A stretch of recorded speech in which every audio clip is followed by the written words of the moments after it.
So the first step for setting up your Photoshop low poly art portrait project is to open Photoshop. You might have to go into the Applications folder to find Photoshop and double click on that to open it.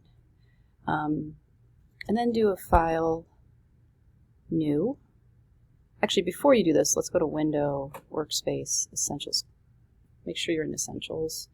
And maybe pop out your little toolbar off to the left here. There's a thing that you can push here that will pop it out to be more like this so that your workspace matches mine. I might have to reset Essentials Classic. Yeah, so pop this out. Okay, now let's do a File, New. Let's go to Print. 8.5 by 11 looks good. That's what we want. We want this to be set to 8.5 by 11, resolution of 300. We want the color mode to be CMYK.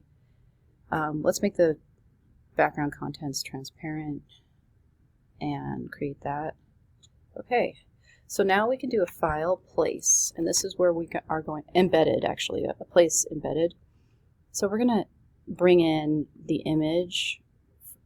So we're going to make a folder in the Documents. And we're going to label it Illustration 2, which is the course name. Inside of that, we're going to go into the Photoshop. We're going to make a Photoshop Photo P project folder. And then we will find our subject, JPEG, hopefully that you pulled off of your phone. It needs to be a decent size to work with for this project. So let's open up, or let's place that into our document that we just made. Okay, that's looking pretty good. We can actually Command minus on your keyboard, or Control if you're on a PC. And let's just drag this out and let's really just zoom in on the face. We really want to focus in on the face. Let's get that centered on the canvas and then push Return to make it stick. And let's do Command 0 to kind of zero out the canvas a little bit.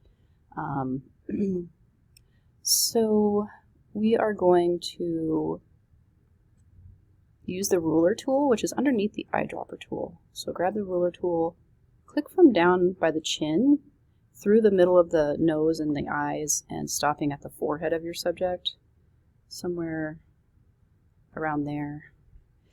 And let's do image rotation, arbitrary. And I'm going to do it clockwise, and this is going to actually take her tilted face and straighten it out. So let's do OK. And that should have rotated it. I don't know if it did, though. So I might actually do it again. Let's see, we'll move it from the bottom of the chin through image rotation, arbitrary. Okay, that did straighten it out better that time, so you might have to do it a couple times. Okay, so we're going to split her head in half, so we are just going to do one side of her face for this project. So let's grab the rectangle marquee tool and let's drag out a rectangle, and then we can use our keyboard to position it perfectly kind of halfway through her whole face. And since we straightened out the face, that's going to help a lot. So that looks pretty good. Then do a Command J as in gesture on your keyboard. And as you can see, that will copy the selection and put it in its own layer. So if we turn this lower layer off, you can see what we just did. I'm going to do a Command T on this layer that we just made, and I'm going to blow it up even further to make it a little bit bigger. Not too big, but a little bit bigger. Okay, so we have that. It's looking pretty good. That might actually be too big, but for the canvas, so I might need to size it down a little bit. Probably something like that. Okay, so we're going to bring up the grid that our triangles or polygons will snap to, and you'll see what I'm talking about in a minute. So go to Edit, Preferences, actually Photoshop Preferences if you're on a Mac. If you're on a PC, go to Edit Preferences. So Photoshop Preferences,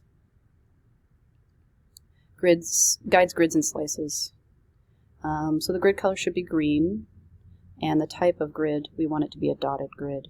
I'm going to put a grid line every 7 pixels on mine. You might need to bring yours up to, depending on the resolution of your image, it can range anywhere from like 5 to 20. Subdivisions, just put 1. Make sure this is on pixels. Pretty much we're just dealing with this grid area here and nothing else. Just ignore all this other stuff. Push OK. And if you don't see your grid, go to View, Show, and then Grid. And it shows the grid now. And this is what we can use to create our triangles. It's really going to help us create the triangles for a poly portrait.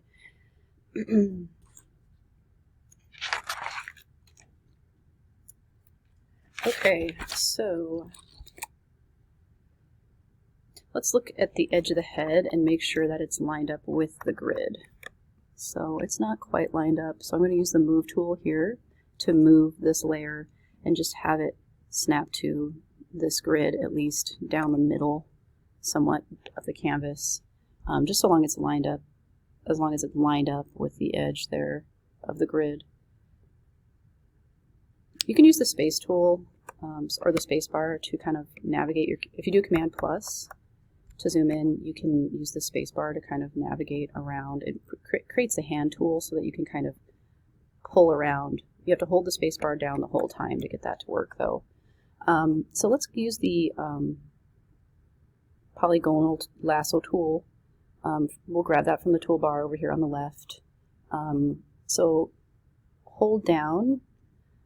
It's probably going to be underneath, let's see, it's probably going to be underneath the Lasso tool for you, but it's the second one down, so you have to push and hold it, and then this is what it looks like. It's a little bit, it's just very pointy looking.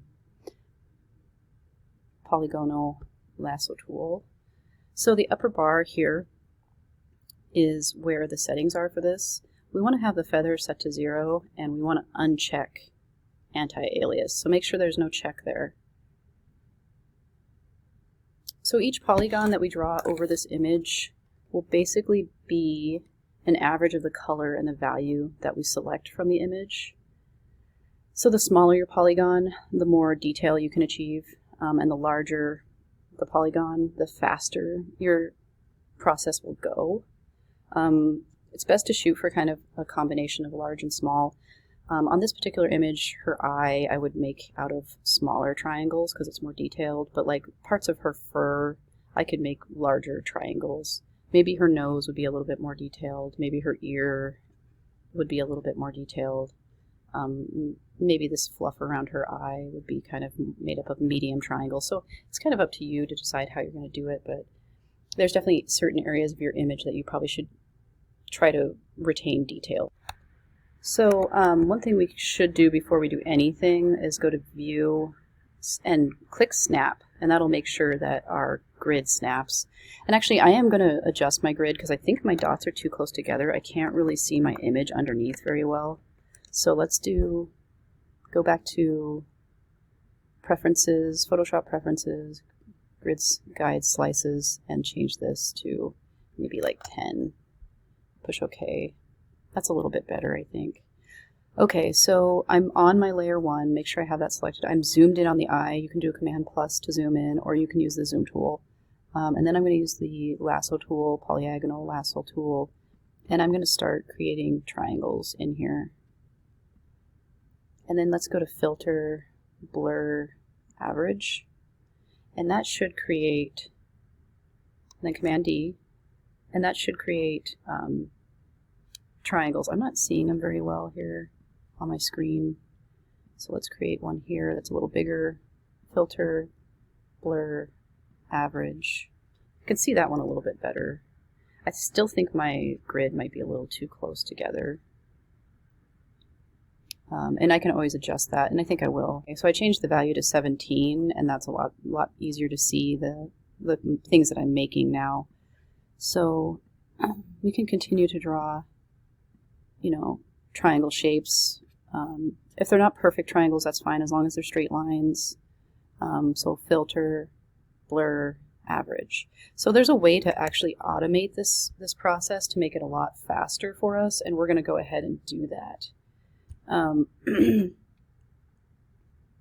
So we're going to make an action, which is kind of a built-in thing that Photoshop does. It can actually record a sequence of events, and so that you can automate your processes. So let's go ahead and make another selection before we do anything. So I'm going to make another triangle here, and then go to Window, Actions, and then New Set. We'll name it Low Poly. Push OK. New Action next, and we'll keep the Low Poly as the set, but Low Poly will be the name. So they'll have really similar names. The function key, let's go ahead and make it F2, and we'll push record. So now it's actually recording us, not time-wise, but just action-wise. So whatever series of events we put in here, it's going to record. So if we do filter, or blur average, and then Command D, and then stop the recording, that will be our action that we've recorded. If we press F2 on the keyboard, that's going to create that action for us, so we don't have to always go into filter, blur, average, and then do a Command D every single time. So this is going to really streamline our process. So I'm going to create another triangle here.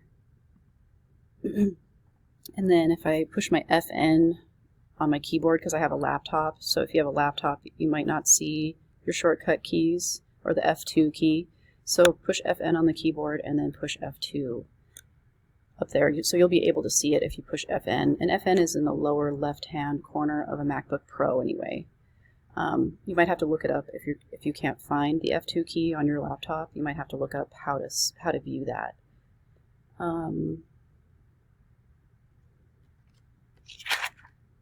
Okay, so after we create the action, just make sure when you do these triangles that you don't get any gaps between them. If you end up getting gaps between the triangles that you draw, it's really easy to just fix it by redrawing that same triangle and doing it again. So it's a pretty simple process, really.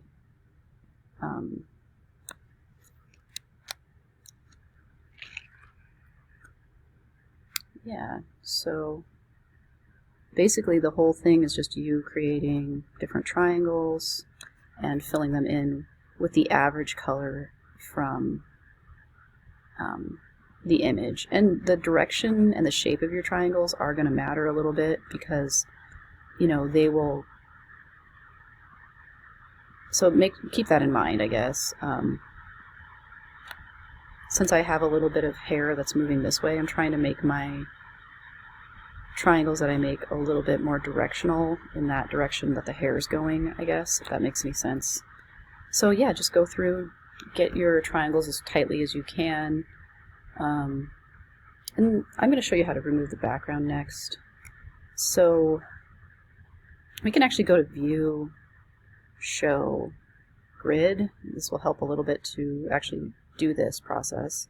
And we can actually click around with the lasso tool and just click around the subject the whole way around the subject. And I'm going to go ahead and do that. You can work on that too. I'm actually going to pause the video in order to do that.